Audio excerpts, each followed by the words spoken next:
Perginya sehat, cuma 2 minggu meninggal. 2 minggu doang dia di sana meninggal. Pergi dengan satu harapan mengubah nasib. Tapi di tanah asing, impian itu berubah jadi mimpi buruk. Soleh adalah satu dari anak muda Indonesia yang mimpinya terkubur di tanah orang.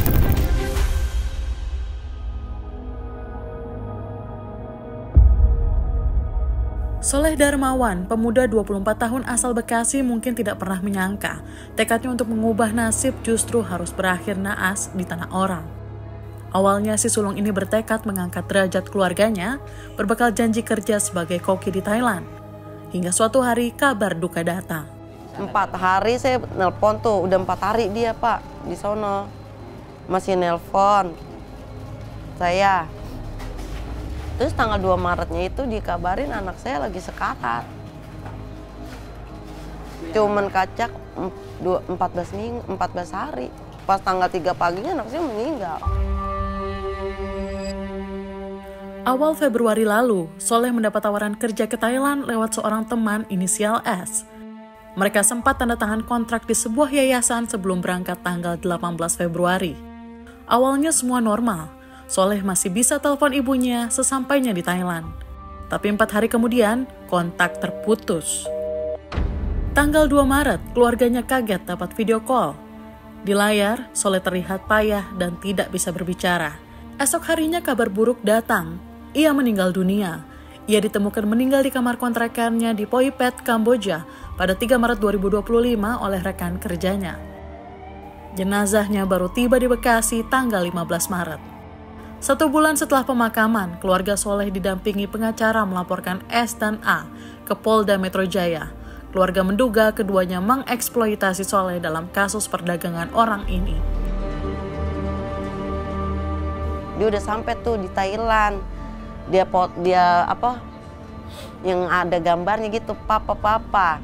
Udah tahu, iya gambar kamarnya gitu, dia video callan gitu, Pak.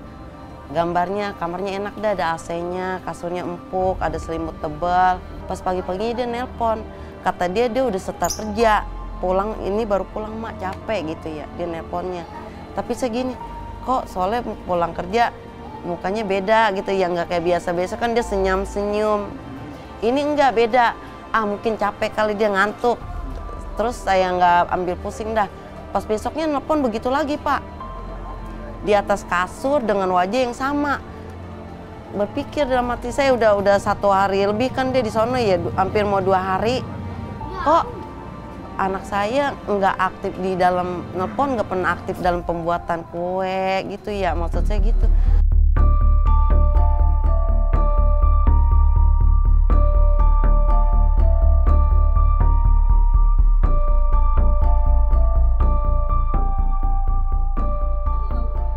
Keluarga menemukan kejanggalan serius pada jenazah Soleh.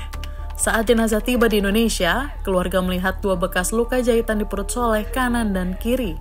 Padahal Soleh tak punya riwayat medis yang mengharuskannya menjalani operasi. Keluarga yakin Soleh meninggal tidak wajar. Ada luka, kayak ada lipatan gitu di sini Mas, kanan kiri. Lipatan luka? Kayaknya memang kayak luka operasi gitu. Ada jahitan? Cuman gini enggak, kayak di lem itu. Begini doang. Tapi lukanya kelihatan? Kelihatan. Yang lain ada semacam memar gitu? Enggak ada. Yang saya tahu itu doang kan, soalnya diformalin ya, keras.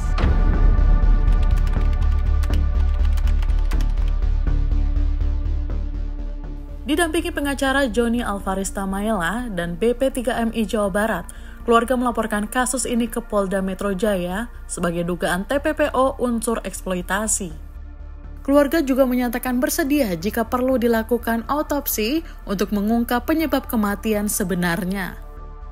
Kami menduga dari peristiwa atau atas kematian almarhum Soleh Darmawan ini tentunya timbul pertanyaan, dan ini terkait dengan dugaan pemberantasan TPPO, tindak pidana perdagangan orang dan perlindungan migran Indonesia.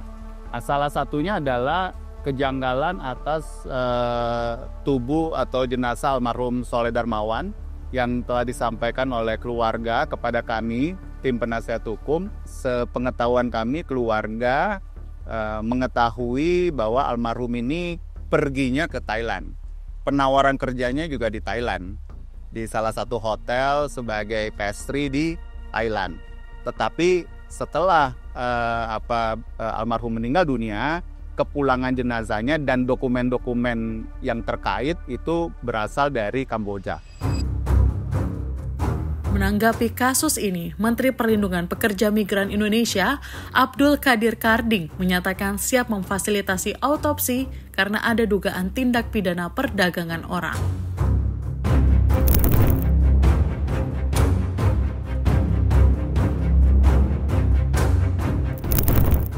Kementerian Perlindungan Pekerja Migran Indonesia mencatat ada sekitar 80.000 PMI ilegal yang saat ini bekerja di Kamboja, mayoritas di bisnis judi online dan scamming. Sementara itu, Migrancare mencatat ada 280 pengaduan scammer dan judi online yang diterima sepanjang 2022 hingga 2024. Dengan negara Kamboja sebagai tujuan terbanyak dan Sumatera Utara adalah daerah asal terbanyak. Menurut Migrancare, ada beberapa faktor pendorong banyak korban yang terjerumus dalam pekerjaan ini. Pertama, faktor ekonomi, sehingga korban tergiur gaji tinggi. Faktor lainnya adalah sulitnya mencari pekerjaan di dalam negeri, upah yang kecil hingga pengaruh teman sebaya. Kasus kematian WNI di Kamboja membuka mata kita akan bahaya besar di balik kedok tawaran kerja ke luar negeri. Setiap tahun, potensi tindak pidana perdagangan orang terus meningkat, terutama di kawasan Asia Tenggara. Untuk itu penting bagi masyarakat memahami tanda-tanda bahaya sejak dini. Untuk diketahui masyarakat bahwa jika ada tawaran apapun yang terkait dengan negara-negara Kamboja, Myanmar, Laos, dan Thailand, itu patut diduga bahwa itu adalah modus-modus yang mengarah pada tindak pidana perdagangan orang. Walaupun tawarannya itu menjanjikan, misalnya gajinya 20 juta, 30 juta, dan kerjanya perusahaan operator, perusahaan bonafide, akan tapi itu bisa dipastikan bahwa itu adalah hanya sebagai modus untuk mengelakui agar mereka mau direkrut dan dipekerjakan, dipaksa untuk menjadi scammer maupun judi online. Menteri Perlindungan Pekerja Migran Indonesia, Abdul Qadir Karding, juga mengimbau masyarakat agar waspada terhadap tawaran kerja ke Kamboja, Thailand, dan Myanmar melalui media sosial, karena pemerintah tidak memiliki perjanjian resmi penempatan dengan negara-negara tersebut. Lebih jauh, pemerintah melalui KP2MI mengungkap fakta mengejutkan bahwa perdagangan orang di Kamboja semakin rumit. Tak hanya melibatkan jaringan asing, tapi juga orang Indonesia sendiri yang bahkan terikat keluarga, kemudian saling menjebak sesama. Kasus Kamboja ini adalah jeruk makan jeruk, artinya gini, banyak sekali orang-orang Indonesia yang akhirnya terperangkap di sana, yang menjebak itu orang Indonesia sendiri, setega itu.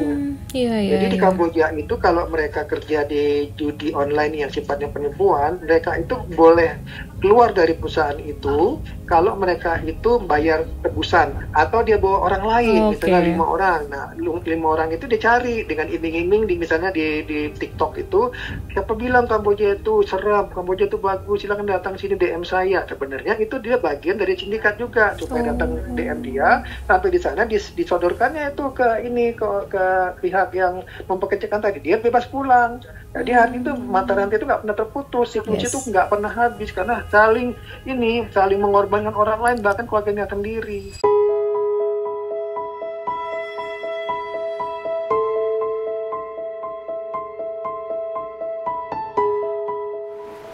Saya pengennya biar nggak ada yang kena tipu lagi kayak saya. Biar tetangga kita harus curiga, udah nggak boleh ngasih selepasnya aja, gitu aja. Biar nggak ada korban-korban lagi kayak Soleh, Pak. Perginya sehat, cuma 2 minggu meninggal. 2 minggu doang dia di sana meninggal.